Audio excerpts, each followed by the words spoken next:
to 2005. I always said I practice moral diplomacy. During the more than 25 years of his pontificate, John Paul II dramatically raised the profile of the papacy on the international level and played a key role on many fronts, such as helping to bring down communism in Eastern Europe.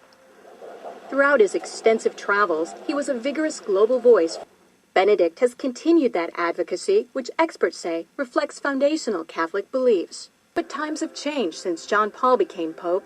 We don't have the Soviet Union anymore. What we have is the problems in the Middle East, which is where Pope Benedict has been directing his attention. The personalities have also changed. Whereas John Paul, if you look at the entire pontificate, was very much outwardly oriented toward the church and the world. But Benedict again generated controversy in the Islamic world on the Saturday before Easter, when he baptized a prominent Muslim journalist at a service in St. Peter's Basilica. He's also been quietly working to establish relations, something that was not possible during the last papacy, largely because of John Paul's role in the fall of communism in Poland. The Chinese obviously didn't want John Paul II running around China doing the same thing. Most of the time, in places around the world, Vatican diplomats work outside the spotlight, where experts say they often have an advantage. Some question how much government leaders of today truly listen to what the Pope has to say. And that, observers say, is a moral authority that can't be measured by economic strength or military divisions. A moral authority Benedict hopes to draw upon when meeting with U.S. officials and speaking before the United Nations. I'm Kim Lawton in Washington. A lot of good Christians in Roman Catholic Church, notice Catholic Church, but unfortunate because they don't understand the history of their church. During Dark Ages, Constantine was the one who united his own people, them pagans, to Catholic Church. And when they unite in the church, because, there were statue worshippers, idols. So when they brought their idols, notice statues in Roman Catholic Church, they began to name them. Instead of Jupiter, they call it Peter. And it's so sad that they give them a lot of Christian names. And they bow down, sometimes they kiss, they worship. But to change the name, that doesn't mean the idol is changed. Friends, so when they take leadership in the church during Dark Ages, they change rules in the church and they come up with a lot of traditions because they can't go by Bible rules. Because like I said, there was pagans. According to Ten Commandments, you don't have to bow down images and statues. If you look Roman Catholic Church, the 10 commandment, the second commandment that talks about images, they removed that.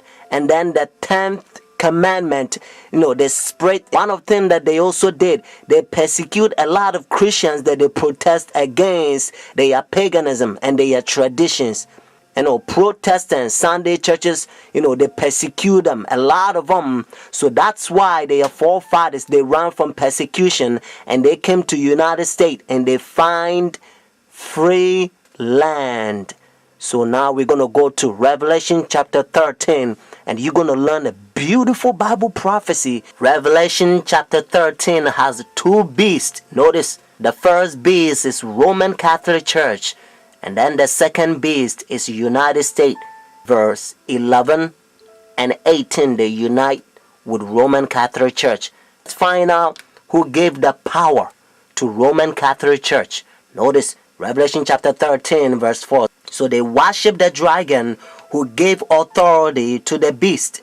And they worship the beast saying, who's like the beast, who is able to make war with him. Friends, according to Revelation chapter 13, we know that the dragon gave the authority, the power to this beast. And according to Revelation chapter 12 verse 9, the Bible helps us to understand that the dragon is the old serpent called the devil and Satan. Notice what it says in verse 11 and 12. Notice the same chapter, Revelation chapter 13. Then I saw another beast coming out of the earth, and he had two horns like a lamb, and spoke like dragon. And he exercised all the authority from the first beast in his presence, and caused the earth and those who dwell in it to worship the first beast whose deadly wound was healed. Just in case if you're thinking about any country, they don't fit. Whether it's China, India, Iraq, or Africa, they don't fit. That's what it says in verse 12. He exercised all the authority, notice, from the first beast, Roman Catholic Church, because when they ran from persecution, they came over here. They don't want to have anything to do with Roman Catholic Church because they used to persecute them, friends.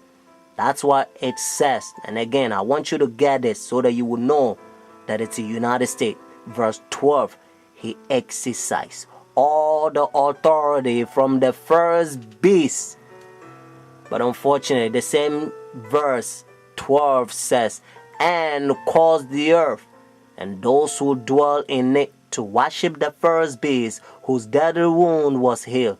So United States is going to cause the whole world to worship Roman Catholic Church. And that's why now they already have pagan sun worship day, Sunday worship, the Roman Catholic Church. They changed God's holy Sabbath from Saturday to their pagan sun worship day, Sunday worship.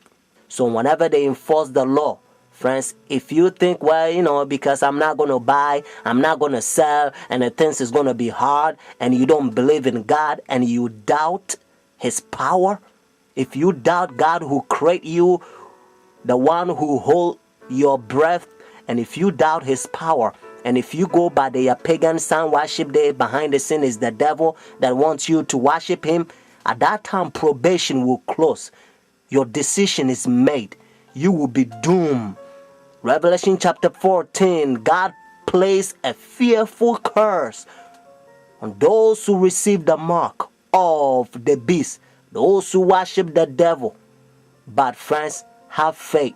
Jesus Christ will send his angels. Sometimes they will come as a form of mankind, and they will give you a food in the time of trouble.